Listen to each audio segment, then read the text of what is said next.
papasok talaga yung tira ko. And then, nung sa game 2, nag-move forward lang ako. Sabi din ng mga coaches sa akin. And then, sabi ko, babawi naman ako, babawi. Move forward na move forward, babawi. Boris, nandito nga, after that miss shot, napayuko ka eh, pero yung teammates mo agad pumunta sa'yo para iangat ka. Siguro gano'n lang kalaking confidence mo sa'yo na kahit na-mintis mo yun eh, andun pa rin yung supporta nila. Sobrang sa mga teammate ko, sobrang napapasalamat ako sa kanila na walang sawang suporta sa akin. And then, sa mga coaches, sa management, napapasalamat ako sa kanila sa walang sawang suporta nila. Boris, knowing na after nung game, kahit nung nakout namin, parang excited ka na rin naman yung umawi ng game. Gano'n kang kakikilig ka din?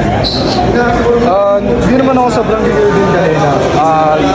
Inaano ko lang, kinakalma ko lang yung sarili ko. Kasi baka pag sobrang gigil ako kanina, baka ma-frustrate din ako. And then, ayun, sobrang patient ko lang. Yan ang sarap sa pakiramdam kanina. Sobrang sarap sa walang pakiramdam kasi nananalangin din ako kay Lord. Yung sana, sabi ko kay Lord, sana ang mga tira ko pumasok ngayon. Ayun, binigay naman ni Lord. Sobrang napapasalamat ako kay Lord. Thank you.